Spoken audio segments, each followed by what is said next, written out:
You are Locked On Falcons Postcast, part of Locked On Atlanta on the Locked On Podcast Network. Your team every day. Welcome in to the Atlanta Falcons football postcast. I'm your host, Tenitra Batiste. I have here with me my guys, Jarvis Davis and Aaron Freeman. And you know, our shows during the week, we typically call them a party, right? Ain't no party today other than what Bobby Brown did. Bobby Brown danced at halftime and the Washington Commanders danced the whole darn game, right? He was struggling, see? So He was holding that microphone. He was struggling. He did a good performance, but yeah, he was struggling though. But yeah, that was probably the only positive from the day. Right. He stays with bless his heart. So yeah, he stays doing it. But of course, Washington Commanders came in and commanded the entire, well, I won't say the entire game, but commanded a lot of this game, 24-16. But guys, real talk, a lot of this game was not won by the Commanders, in my opinion, as much as it was lost by the Falcons, Aaron. Yeah.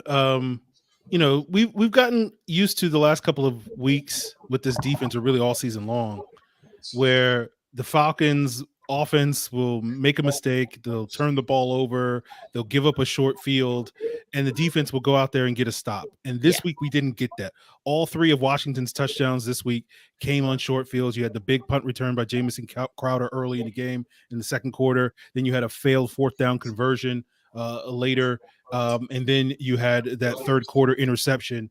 And Washington, credit goes to Washington. They were able to capitalize on those. Yeah. And it's just, that coupled with some of the offensive issues that we'll certainly get into, it just shows you like the Falcons just didn't play their usual style of football today, and it sort of proved costly. Again, the defense wasn't all bad because they gave this team plenty of chances late in this game in the second half to get back into the game, and they weren't able to take advantage of it. But it just felt like something was off in Mercedes-Benz Stadium this day, because you didn't get the usual sort of standout defense, playing lights out, win those opportunities, and then the offense didn't take advantage of those opportunities, especially in the fourth quarter. And Jarvis, so it was just an off day. I just want to jump in real quick, and then I want to hear from you as well, because I know you were there kind of to give us that insight on what it felt like and what it looked like in person. But I actually feel like the defense did okay for a little bit longer than maybe we're giving them credit for, because the Commanders only scored 7 points, and they scored 7 points in the second half because of Desmond Ridder, not the defense. The defense they didn't look like they did, say, the second two games, like the last two games, but they did look like I felt the defense from the first three games, meaning they woke up in the second half, those first three games. So I felt like we saw that, and I'm not saying, Aaron, that's a good thing. I like the one we saw the last two games, but ultimately I think it just kind of falls at the feet of Desmond Ridder. But Jarvis, what were your initial takeaways? I mean, for me, I turned to Arthur Smith because, I feel like it starts with him. When you're talking about clock management, mismanagement, I'm talking about you get up to make a good play, you get up to the line of scrimmage, you clock, you down the football and stop the clock, and then you come out and then get to the point where the play clock is running down, and you have to burn one of your timeouts. It's just stuff like that just can't happen. And then to add to that, you go for two, you get the penalty, and you move the ball a couple inches closer to the goal line, and you, instead of just going kicking an extra point and just moving on.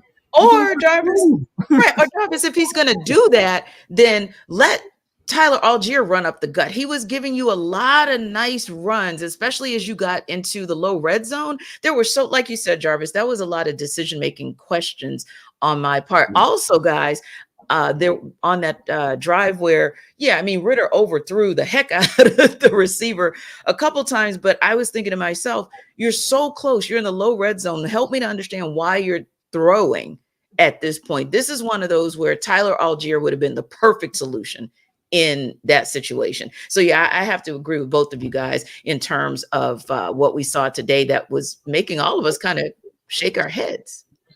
Yeah, it's just weird because you talk about, looking at, we talked about on postcast last week, looking at the stats, Ridder threw the ball 37 times and the running game was non-existent. And that should have been a loss if you didn't watch that game.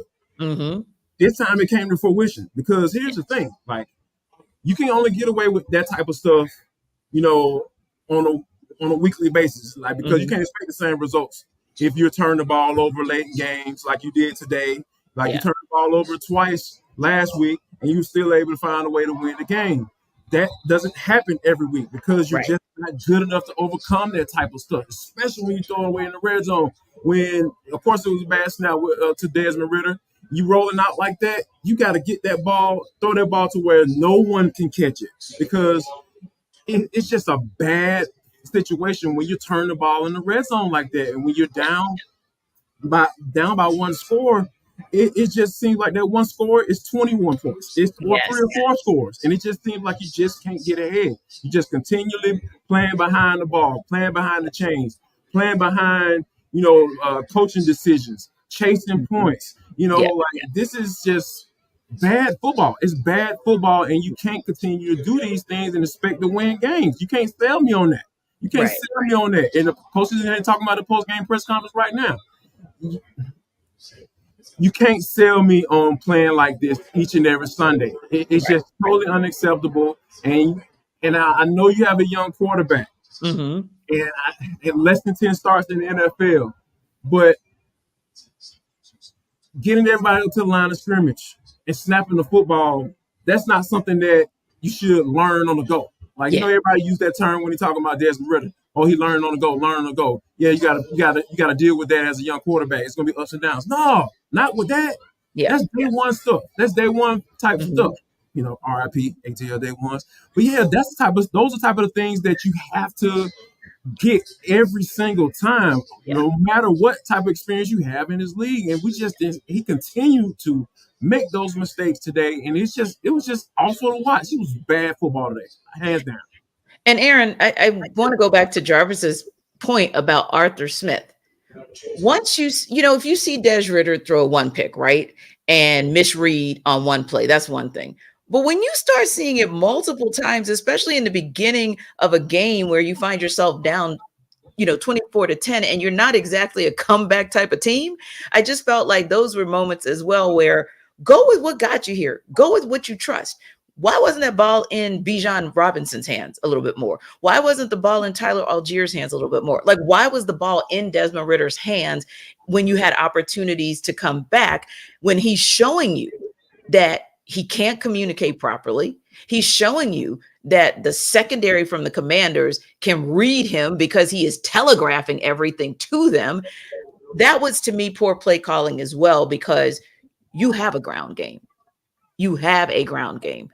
You may only get 2 yards here. You may only get 2 yards there. But if you keep plugging away, let your run game, let the run take you to the pass, not vice versa. And that's what I thought. And even though, Aaron, I saw, and I'll hold, I'll hold right there, because we got some Des talk. So I'll hold right there.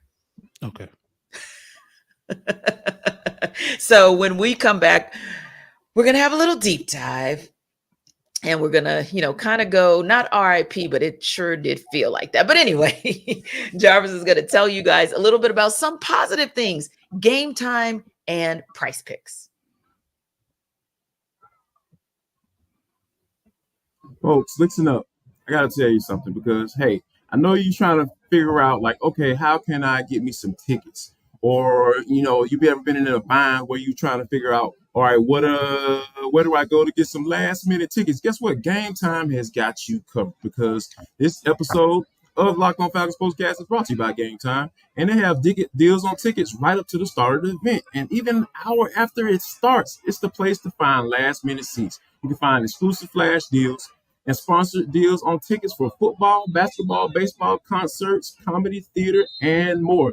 Whether you're trying to go to the game and see some bad football at Mercedes-Benz Stadium, or you're trying to go find a Taylor Swift concert and spend your mortgage and try to buy a ticket. So yeah, go to Game Time right now. So here's what you need to do, guys. Download the Game Time app, create an account, and use code LOCKEDONNFL for $20 off your first purchase. Yes, you heard that correctly. All you got to do is download the app, create an account, use code LOCKEDONNFL for $20 off your first purchase. I promise you, Terms apply. Again, create an account, redeem code Locked On NFL, LOCKEDON for $20 off. Download Game Time today for last minute tickets, lowest price, guaranteed. Also, folks, I want to tell you about Prize Picks. Guess what? Prize Picks is the easiest way to kind of flip your money. You're trying to figure out a way to get some more money. All you got to do is, it's the most fun I've been having ever since winning up to 25 times my money this football season. All you got to do is just select 2 or more players and pick the over/under, and I guarantee you, more or less on the projected stats, and you can place your entry. Testing my skills on Prize Picks football season, the most exciting way to play daily fantasy sports. If you have the skills, you can turn $10 into $250 just with a few taps. I love those numbers. Prize Picks is really simple to play. I can make my picks and submit my entry in less than 60 seconds. I'm telling you guys, it is super easy. You don't have to worry about anything like that. They offer weekly promotions that can lead to big payouts like Taco Tuesday. We going up. Each Tuesday, Prize Picks discount select player projections up to 25% to provide even more value. I'm talking about, and for all you youngsters, they offer Apple Pay for quick and easy deposits into your account this football season. This one right here. I'm telling you, it's right here. So all you got to do is go to prizepicks.com/LockedOnNFL, prizepicks.com/LockedOnNFL, and use the code LockedOnNFL for a first deposit match up to $1,500. Oh my God, that is so great. Locked On NFL, first deposit match up to $100. And also, you got to make sure you use the code Locked On NFL because Prize Picks is daily fantasy sports made easy.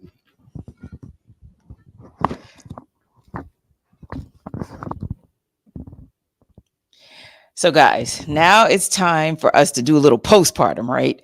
We're going to talk a little bit about the performance that was Des Ridder. There's so much to dig into there, but I want to ask you guys at a high level, Jarvis, did you feel like the Desmond Ridder that you saw today took a step back?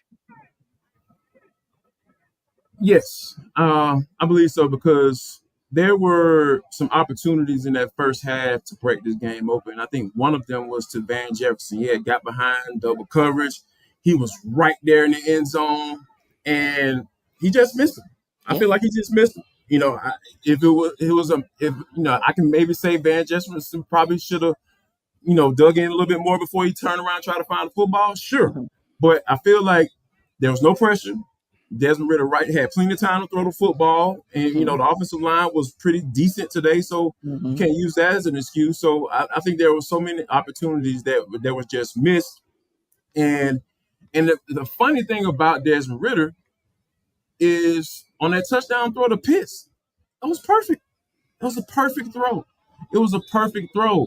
And then you go to a situation where you have an opportunity to throw another touchdown and you just don't. You're not able to take advantage for whatever reason. Yeah. Throw to Matt Hollins. It was underneath, wide open. He tries to lead him. The defender is dang near sitting on his behind because Matt Hollins is wide open. He's 6'4", 220 pounds. Put it on the man. That's all you have to do. So it was just little things like that just can be the difference in the game because this is the NFL, guys. I know that people thought looking at the Commanders on Thursday night against Chicago Bears, they gave up 40 points. Oh, man, Desmond Ridder can come back here and have another good performance. Yeah, he can. But guess what? We saw that road team, Desmond Ridder, come out today. That's what we saw. And if we continue to see that, he's going to continue to regress. And I think that's what he did today. He took a step back. Yeah, we're going to call him that from now on until he gives us a reason to go otherwise, Aaron. Road Ridder, and good Ridder. And, digging into the numbers, although we know 28 or 47, going past that 47, if we look at it more like last week where it was 37, and maybe this would have been 25 of 37 or 22 of 37, 307 yards, 2 touchdowns, 3 interceptions, you might say to yourself, okay, this game does look eerily similar to last week, but I also agree with what Jarvis said earlier, which is we don't want it to look eerily similar to last week because you escaped with that. And I, for one, didn't think Ron Rivera's team was going to allow the Falcons to do what they did last week and escape. and they didn't. 3 interceptions and 3 sacks. What did you see? Did you feel like Desmond Ridder gave you the thought of he's stepping back, he's kind of regressing? Yeah, to a certain extent, I think so. But I didn't expect Ridder to play better this week than he did last week, because I think last week is pretty easy to make the case that was the best game of his career. And while I would have loved to have seen Ridder have back-to-back games that were the best games of his career, I didn't expect that. Again, that's part of the youth, that you just don't expect that sort of consistency as the player is growing. So I did expect somewhat of a step back. And as Jarvis said, like the early going, it didn't seem like it was a major step back, which is like a couple of missed throws on the deep ball to Van Jefferson on that wheel route to Bijan. Like he hits those throws. You know, we're probably not having this conversation because the Falcons go down and score, and this game is very different. And then in the second half, we talked about some of the procedural stuff, the questionable play calling with Arthur Smith. It felt like they were pressing, you know, and we've seen Ridder press at times, and like it just felt like the same Ridder, the road Ridder that was pressing in some of those earlier games that led to some of those mistakes showed up in the second half, and they just couldn't connect. So I while I think this is a step back for Ridder, I don't think, to me, this wasn't like a huge step back. I think there was a lot of positives early in this game that you can get back to. And just, I think the main thing with the Falcons is they're just going to have to clean up some things, right? So a lot of that, you know, play call, get the play in on time. Some of the, you know, run it instead of throwing it stuff. Like, I feel like those are relatively small problems to solve when you got like 70% of the way there this week. So while it's a step back for Ridder, I don't feel like it needs to be, you know, this like huge like turning point in his career. It's like, okay, yeah, I wished he would have played a little bit better, and hopefully he will get that first good road performance next week against the Tampa Bay Buccaneers. So I do think that's going to be a concern, given that we didn't get the same home Ridder that we have grown accustomed to seeing, especially in the fourth quarter.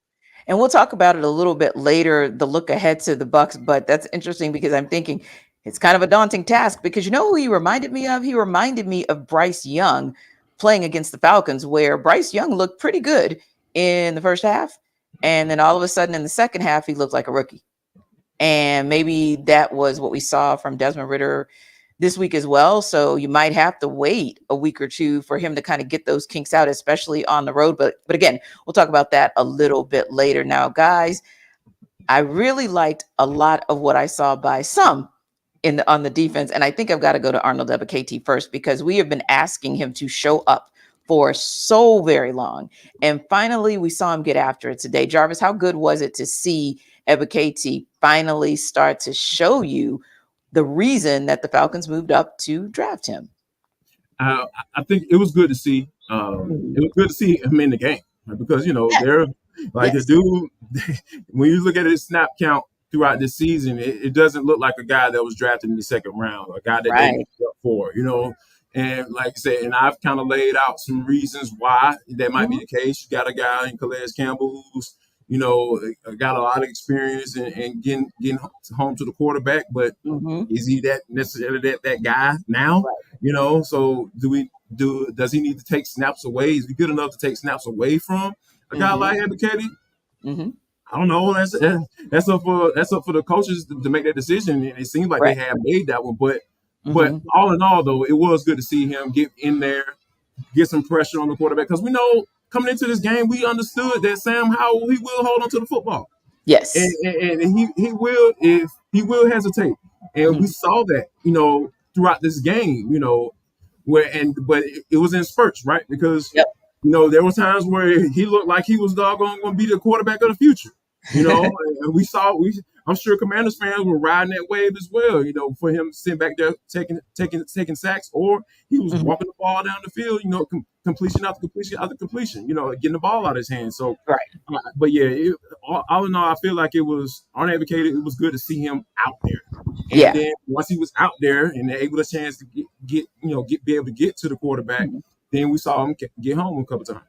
And I was just going to say that's Jarvis. Let me pick up where you're leaving off, because Aaron, we've talked also this entire season about, hey, it's good to get close. Hey, it's good to bring pressure. Hey, it's good to get QB hits, but hey, it's even better to get a sack. And so to see this team get 5 sacks today, I think that was pretty powerful for us to see, of course, Ebiketie with a sack and a half and Bud Dupree with a sack and a half as well. How good was it just to see this team finally get home? Yeah, it was nice. It was, I was basically like, you got to get at least 4 sacks against Washington based off how they played this year. Right. That's the measuring stick. Like that's the minimum that you expect. I'll give Calais Campbell some love. I thought he played his best game of the season this day. Got his 100 sack this year. I thought got after Sam Howell. I think a couple of other guys. They were hitting Sam Howell in this game. So it was nice to see the pass rush, sort of finally show up. It'll be a question, can they do this again? Or is this just, hey, they padded their stats like every other defense has against this Washington Commanders team and Sam Howell in this tendency to hold the ball. So that's still going to be a question mark going into next week. But at least today, they have the pass rush has some cause for celebration, even if the rest of the team doesn't. Yeah, I would agree as well. And I think, it was interesting because I didn't expect us to necessarily have conversation about the secondary, right? We usually don't have too much conversation about them because overall they're not letting explosive plays come. They're really not allowing for a lot of movement. But the other piece there was the passing game was shockingly there for Sam Howell and company. So, I mean, what do you guys make of that? Because again, that wasn't a conversation or a part of this conversation I expected to have. I think it was just a matter of them. They were just getting rid of the football. There was a lot of underneath stuff, and then and he had time, right? Like, and then in the first half, they weren't really getting home like that. Like, that was one of those moments where, hey, he looked like the face of the franchise because he was just sitting back there patting the ball. Then he was getting rid of it, or he would roll out before they find one of these guys. They were running a lot of crossing routes, especially when the Falcons were in the zone. So, some of the guys got a little caught, looking at the quarterback versus, making sure their area is covered, So we saw that with A.J. Terrell down the sidelines, I think it was in the second quarter.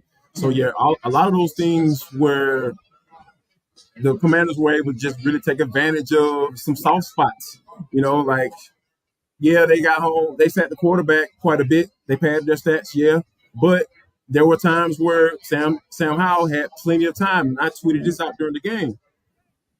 If you give any quarterback time that's in the NFL as a starter, he's gonna find somebody open. Geno Smith is coming to town and look good. Sam Darnold has come into town and look good. We've seen some very average quarterbacks come in this town and look good because the Falcons can't consistently put pressure on the quarterbacks, and that was the result of today.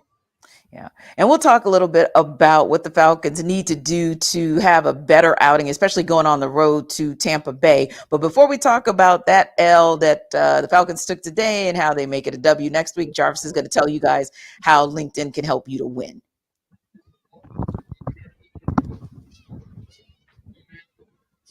Folks, let me tell you about LinkedIn. It is the official sponsor of this episode of Locked On Falcons Postcast. These days, new potential hire can feel like a high-stakes wager for your small business. You want to be 100% certain that you have access to the best qualified candidates available. That's why you have to check out LinkedIn Jobs. Yes, folks, LinkedIn Jobs is amazing. They help find the right people for your team faster and for free. I'm telling you, they have simple tools like screening questions, make it easy to focus on candidates with just the right skills and experience. You can quickly prioritize. You like to interview and hire. I'm telling you guys, for all you small business owners, this is the best way to go because when you think about trying to hire someone who can help grow your business, you don't want to put that in jeopardy by going to another rickety company. Go to LinkedIn Jobs right now. It's why small businesses rate LinkedIn Jobs number one in delivering quality hires versus leading competitors. So here's what I want you to do. Go to LinkedIn Jobs. LinkedIn Jobs helps you find the qualified candidates you want to talk to faster. Post your job for free at linkedin.com/lockedonnfl. That's linkedin.com/lockedonnfl to post your job for free. Terms and conditions apply. So, guys, we know the Falcons are going to have a test. They're going on the road. This is a really critical game because, of course, this helps the Falcons, if they get the win in Tampa, to really stay at the top of the division and make sure they compete for that NFC South crown. But here's a little tidbit. Shaq Barrett's back today. So if he's back today, he'll probably be back next week. That said, Billy Bear came back this week too, T. I know, right? Exactly. Dalton has issues with big defensive tackles. See Derek Brown. See Derek Brown. Yeah. Exactly. Yeah. So I'm thinking to myself, like, whoa, it's going to be a daunting task for them when they go into Tampa. Not to say that this is not a winnable game, but that said, what would make it a winnable game? What are some of the things that need to be reset during practice this week for the Falcons? Well, I think, we kind of already touched upon it, right? Like, you need to see the offensive line continue to stack these games, right? Yes. Going up against another formidable front in Tampa Bay, when the Tampa Bay Buccaneers have beaten the Falcons handily in the past, it is because that front seven has dominated the line of scrimmage. And then on the other side, you had Tom Brady, just picking apart this defense. Now, fortunately, that won't be a problem anymore, right? But Baker Mayfield has looked solid. Okay. Mike Evans, Chris Godwin, like they still got some playmakers on that side of the ball. Yep. So you need the secondary to step up. You need to be able to get pressure on Baker Mayfield, because we know Baker Mayfield, a lot like Sam Howell, will take some sacks if you can pressure him, and will make some mistakes if you can pressure him. So we need to see the pass rush stand up, and you just need to see this offense just get rid of the mistakes, the penalties, the turnovers, just play clean football, run the football, dial up some explosive plays against a tough Bucs defense that's not going to give you those. They're not going to hand you those like Washington potentially could have, right? Yeah. So you're going to have to work for it against Tampa Bay's defense. But like, I think the Falcons, we'll see. We'll see if Road Raider shows up again. But like, I love that name. Watch that name catch on. That name gonna catch fire. It is. Hashtag Road Raider. We're keeping that. We are keeping that right here on the post. They got what it takes to do it, but it's going to be a slog. Like it's going to be 4 quarters of tough football. You got to fight for every inch, and hopefully the Falcons will figure it out in the end. Unlike today. Yeah, and Jarvis, there's one thing that Aaron said that I wanted to add to as well. That a lot of things, because Arthur Smith, he loves excellence. But the number one thing that agitates the heck out of the head coach is penalties, especially pre-snap penalties, especially dumb penalties in the low red zone, right? Well, in the red zone overall. So it's interesting because the Falcons actually they only had 3 penalties for 26 yards going into that final drive. They doubled that in one drive alone. And that's something that's not a winning formula. But what do you think is part of the winning formula that the Falcons are going to have to employ in order to compete, if not beat the Bucs? I think you got to continue to put Desmond Ridder, I was about to say Ron Rivera. Desmond Ridder into situations where he's going to have to make a decision. You got to put some pressure on him in practice. Yes. You talked about, leading up to the season, how they were getting good reps in practice and how that's beneficial, and you don't necessarily need the game experience and all of that stuff. Yeah, you're going to have to go tap into that this week, because like you can't have a situation where you clock the ball and you clock the ball and then you come back out, and then for whatever reason, miscommunication, delay on getting the play in or whatever, not getting everybody up to line scrimmage, whatever the situation is, iron that out, figure that part out, and you have to burn time out. That's just not good football. It's not sound football. And I think that, Arthur Smith, some of that is on him too. Like, get the play in faster. Like, there are so many solutions that you can throw out there for this not to happen again. These type of situations can't happen again, because you're just not going to win games. And the funny thing about the league is they will come back up, and more than likely it's going to come back up next week against the Bucs. So they don't have to get that fixed immediately. Yeah, and just to add to that, I want to see a little bit more Tyler Algier in some critical situations. I thought he did a great job. And I did like where, for the most part, Arthur Smith employed him today, but I would like to see a little bit more of him. I felt like Bijan Robinson had a quiet day, a little bit of quiet based on the Commanders, but I guess, just a little bit of quiet, I think, because I don't think he necessarily was put in the best situations that he could be put in. And finally, I will say this. If we can keep seeing what we saw in Arthur Smith getting the ball in the hands of Kyle Pitts for the most part today, I thought that worked out very, very well for the Falcons. And if they can continue that, where, and even Drake London a couple times, where those receivers, the pass catchers, right, exactly, being a little liberal, the pass catchers, 50 balls, see, those are like 37, 53 balls. Oh, my math is off. I'm sorry. 37, 43 balls. Like, my bad. I'm all off today. Sorry, guys. My math is all off. But yeah, 37, 43 balls. No, 53. I'm off. I give up. I'm sorry. I'm just saying, I don't really know what Jarvis is going with this. I'm off today. My math is off. Hey, look, guys, we have an Atlanta football party every Monday where our girl Tori McElhaney joins us. 37. Hopefully, Jarvis's math will be on point by the time he has 63. There we go. Yeah. He was going to get it right, Aaron, eventually, before the broadcast ended. Yeah. So, but look, I can't go in on Jarvis about his math when my lighting is a hot mess. So, who the heck am I to talk about anybody today? Yeah. But you know what, guys? We really do a quality broadcast on Mondays. Our Atlanta football party is something to see because Aaron, Jarvis, Tori, and I will have had an opportunity to really, really look at some more film and find out where things went wrong. We'll deep dive a little bit more. And work on my math too. And yeah. Get your math right, because Jarvis's math ain't math. See you tomorrow.